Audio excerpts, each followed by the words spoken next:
Roll out the red carpet and get your acceptance speech. Because we've got your Backstage Pass to Hollywood. Backstage Pass starts now.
Hi everyone, welcome to a brand new episode of Backstage Pass where we give you the insider scoop on everything entertainment. I'm Ryan Wall.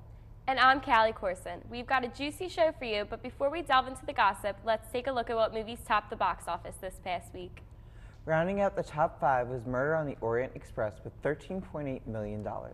Coming in at number 4 was Daddy's Home 2.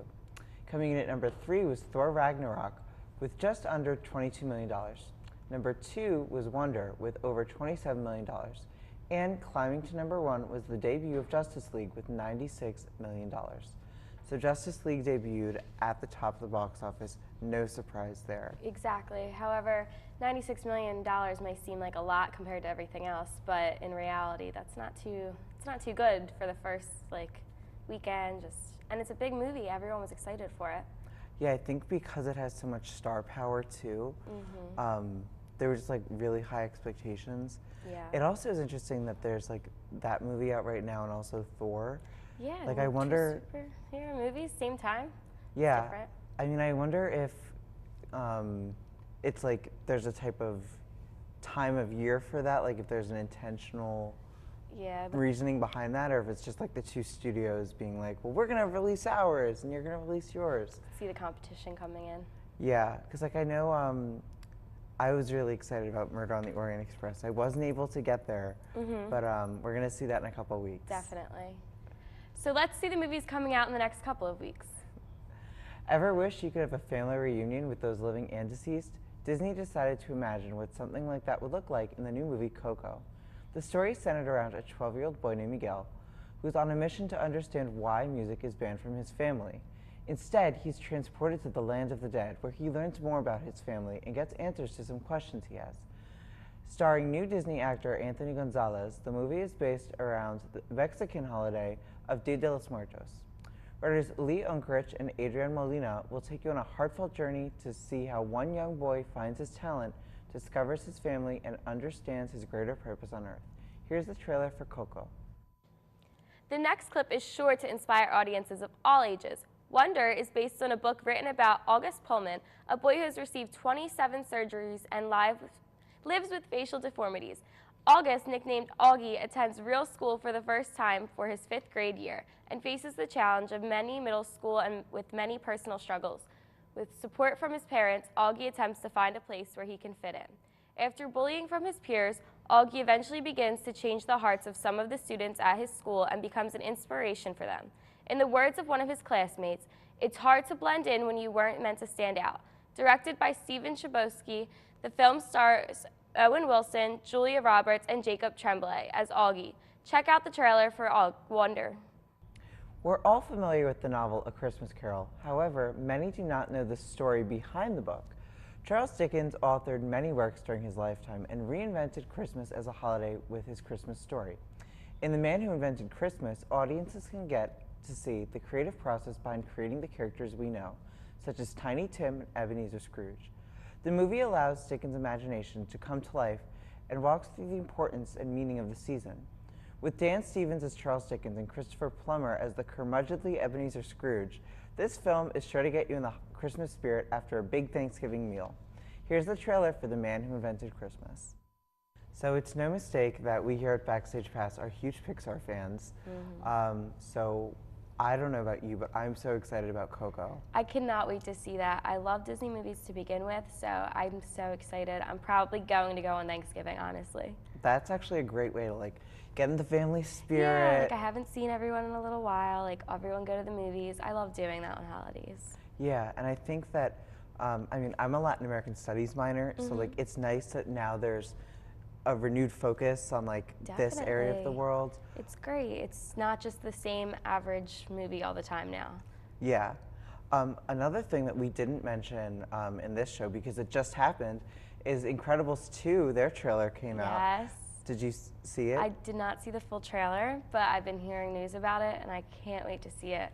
It feels like it's been so long. I know. But it's a great time, just like all the other superhero movies that have been coming out. I feel like Oh, this yeah. year has really just been jam-packed with like superhero movies. Well, I mean, I think especially like Disney, it's like it needs to get in on that and like, you know, get that market kind of. Yes, yes. They've had a lot of princesses, like, I feel like coming out lately, like before this year, so I feel like it's good that they took this time to get back to the whole like groove of things. Yeah. Well, I mean, I think we've talked about this before, like how everything's about marketing.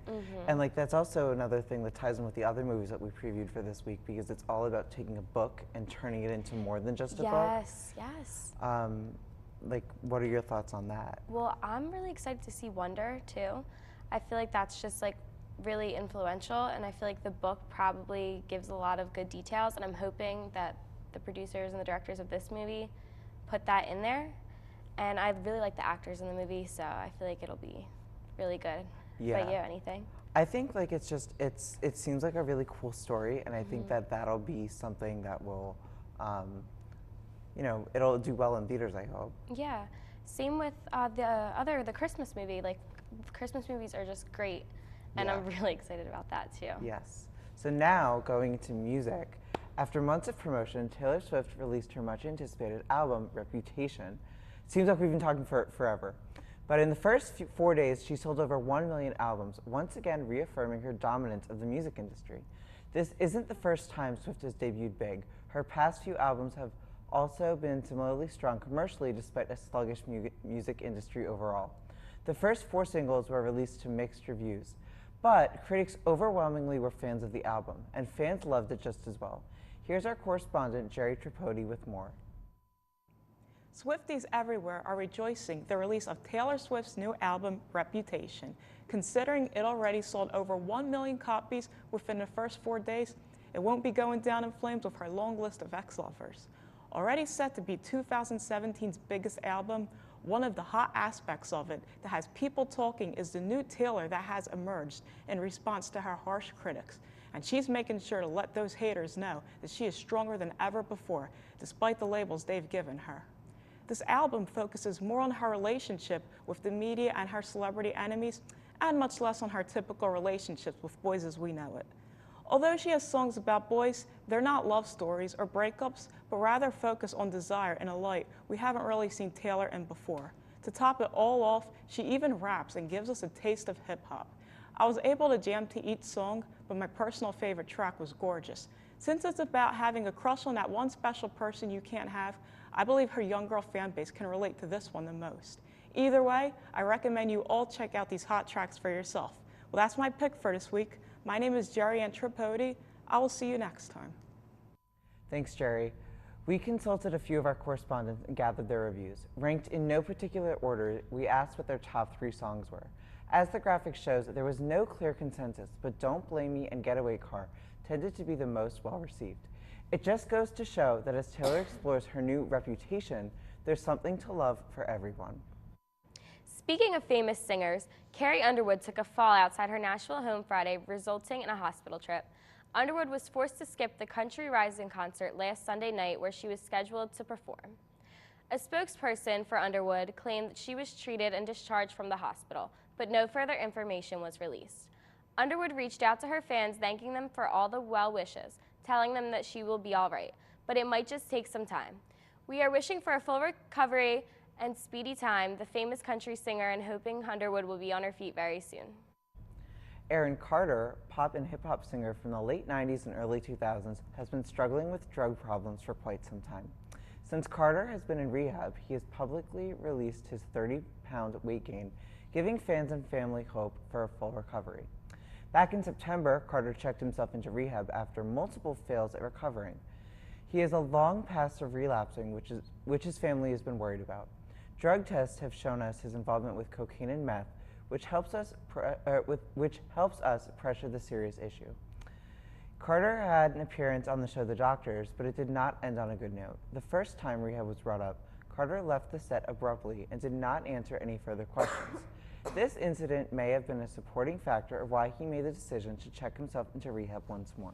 We look forward to seeing more positive news on Carter's attempt to become a clean and healthy man. Michael Bublé is back at it. The Haven't Met You Yet crooner announced the date of his first concert in a year on Monday, November 13th via Twitter. The concert will be held in Hyde Park, London on July 13th, 2018, where Bublé will be headlining the British Summertime concert. This will be his first concert since his son Noah was diagnosed with cancer in November of 2016. Bublé had made the decision to take some time off to spend more time with his family. Back in February, Bublé and his wife updated fans on their son's condition to say that he is responding well to treatment and that his doctors were very optimistic about his progress. However, he still has a long road ahead of him. Tickets for the concert became available on Friday, November 17th. So lots going on in the world of music. Where do we start? Taylor Swift, of course, we have to.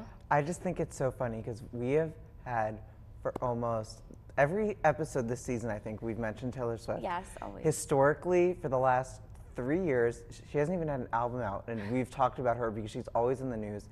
And now it's finally here, and it got better reviews than I think a lot of people were worried about. Yeah, she has her new reputation, obviously, and a little bit of different kind of music, so people were definitely talking, wondering how it was going to turn out, how reviews were going to say, but everyone I've talked to has loved it so far.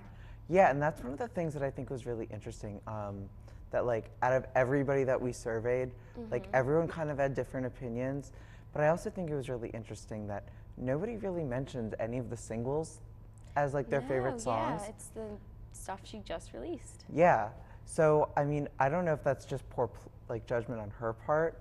I also think that in hindsight, she got a lot of flack for Look What You Made Me Do, the first single. Yeah. But I think if you look at the whole album and the persona she's trying to come forth or portray with in this era, I think it makes sense why she chose that as the first single. Yeah, I definitely think so too. I had that song playing on repeat in my car driving around. But yeah, I feel like that was a good start of releasing. Yeah. Do you have any, we didn't get a chance to include you on that list, but do you have any songs that you particularly liked, or? I really like them all, honestly. I really don't think I have a favorite. I hate that question. It's so hard. I know, that's why I had to ask you. Do you? Well, I don't know. I like, I totally forget the name of the song. It was in the chart. But I had it on repeat. I have not, however, been able to listen to all of the songs in full because she hasn't released them all on Spotify yet. Yeah, exactly. Which is another big Taylor Swift thing. It makes sense though. I like it. So in other news, comedian Louis C.K. is the newest celebrity to be swept up in the Me Too conversation after allegations of wildly inappropriate conduct were made against him by several women.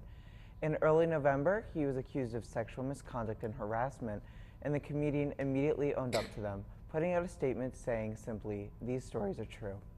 What made this revelation controversial was that CK had alluded to some of the accusations in his own comedy act for years and had not been mentioned. Saturday Night Live roasted CK, who had hosted several times, by demonstrating a human resources briefing on what is and isn't appropriate. CK's friends and former SNL cast member Sarah Silverman acknowledged her friend's wrongdoings in a monologue on her own show, saying, quote, "It's vital that people are held responsible for their actions, no matter who they are. We need to be better. We will be better. I can't wait to be better." The sexual assault claims have been spreading like wildfire in Hollywood recently, with all the media coverage on the topic. Actress Gal Gadot has recently been in the news to discuss Brett Ratner's involvement in the next Wonder Woman movie. Ratner has been accused of sexual harassment by Gal Gadot. Ratner's company, Ratapak Dune Entertainment, helped finance the first Wonder Woman movie and other titles for Warner Brothers. Godot made a statement about her allegations towards Ratner, saying, "Everyone knew what was the right thing to do, but there was nothing for me to actually come and say because the decision was already done." Ratner's company will not be involved in the next Wonder Woman movie, which comes out in 2019. Earlier this month, Ratner announced that he would be taking a step back from his work at the studio. Godot is looking ahead and focusing on her next movie. The original gossip queen herself, the so-called Grand Dame of Dish, Liz Smith, passed away in early November. Smith wrote columns in several publications, including Newsday, the New York Daily Post, and the Washington Post. A giant in the industry, she was well known for her pointed reporting on celebrity gossip and outspokenness. Along the way, she made several famous friends and enemies. At one point, she was reportedly the highest paid journalist in the United States and was the only columnist to be featured in print in all 3 major New York newspapers. She was a trailblazer in her field and opened several doors for future female journalists. Smith passed away at age 84 of natural causes, but her legacy paved the way for entertainment news as we see it today.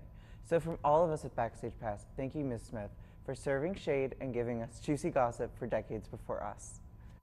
The 2017 MTV Europe Music Awards just passed, so here's Sydney Cortez giving you the details of what you may have missed.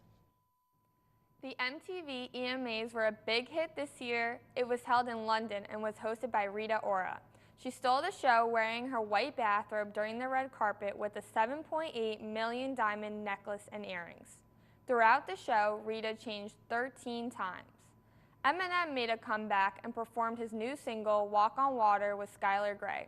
He then was presented with the Best Hip Hop Award.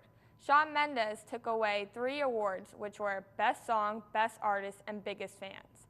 Taylor Swift dominated the EMAs with 6 nominations. Unfortunately, she did not win any of them. Some of the nominations were Best Song, Best Artist, Best Pop, Best Video, Best Fans, and many more. A couple artists performed at the show, including Camila Cabello, French Montana, and David Guetta. The MTV EMAs were truly spectacular. That's all I have for now. My name is Sydney Cortez, and I'll see you next time. Thanks, Sydney. ABC's Dancing with the Stars will be having an exciting episode this week with the return of former judge Julianne Hough. According to a recent Instagram post, Julianne Hough was returning to Dancing with the Stars as a guest judge Monday night of November 20th. She has announced she will be revealing a big surprise that we all cannot wait to hear.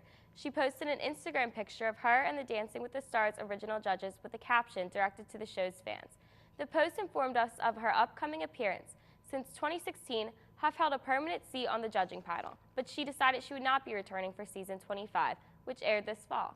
According to Daily Mail, there were rumors going around saying she may have left the show to enjoy her new marriage to hockey player Brooks Latch, but nothing has proven that to be true.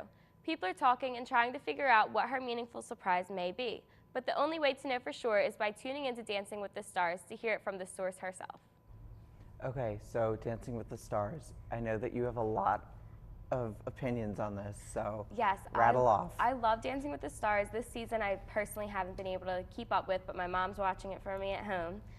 And I personally like the judge panel without Julianne Hough. I think she's a phenomenal dancer, and I aspire to be her one day. Not really, but in my dreams. But I just don't like her as a judge. I just feel like she should stick to the dancing, choreographing, that type of thing. Have you ever watched the show at all? Yeah, I remember it's so, I'm gonna sound really like, I remember when Dancing with the Stars came out way back in the day. But like, I remember, like, I used to watch it with my mom when I was younger, and I just think that, like, it's one of those things that it's been around for so long that, like, they're constantly having to make changes. Yes. And I think that what's interesting about Dancing with the Stars is, like, like, a couple seasons ago, they added the 4th judge, which is, like, had its good things and its bad things. But Dancing with the Stars is unique in that it doesn't face competition from another show like The Voice does, or American Idol, or X Factor. So I think that that's just kind of something that's kind of out there that, like, you have to think about that. Yeah, I definitely agree with that. I feel like American Idol had a lot of issues when they started just changing up their judges and things like that, which they had to do because of all their competition. But I'm hoping that they don't have to change up their judges too much with Dancing with the Stars because they don't have competition. Yeah. Another thing about Dancing with the Stars that I just have to say, I love her brother. I love Derek. I think he's great. I think he's such a good dancer, and I thought it was good when they were like together. Like that's one thing I did like. I also think it's like it's just an interesting dynamic because you have to be unbiased if you're a judge. Yeah. And like you can consciously be unbiased, but like if you're judging your brother or your friends, like that's just kind of something that's Yeah, I couldn't imagine having to sit there and be like, all right, like I'm strictly looking at his dancing, but since she does come from the same area of dance, she knows what it has to be. She knows how it has to be done. Yeah, I mean, there are a lot of benefits and like merits and whatever, but I don't know. I just think it's something that they have to kind of think of, so. Yeah. You know. Well, that does it for this episode of Backstage Pass. We hope you had as much fun watching it as we did producing it. If you have any questions or comments about the show, visit our super awesome new website, lasalle.edu/LaSalleTV. On the website, you can find the schedule and more information about the shows themselves. You can email us at lasalletv@lasalle.edu. And don't forget to follow us on social media. Like us on Facebook at facebook.com/LaSalleTV. You can also find us on Twitter at LaSalleTV Philly or BP_LaSalle. We love to continue the discussion after the show, so don't hesitate to tweet us. Seriously. For Backstage Pass, I'm Ryan Wall. And I'm Callie Corson. On behalf of myself and the entire Backstage Pass team, have a great day, and we'll see you next time. Happy Thanksgiving.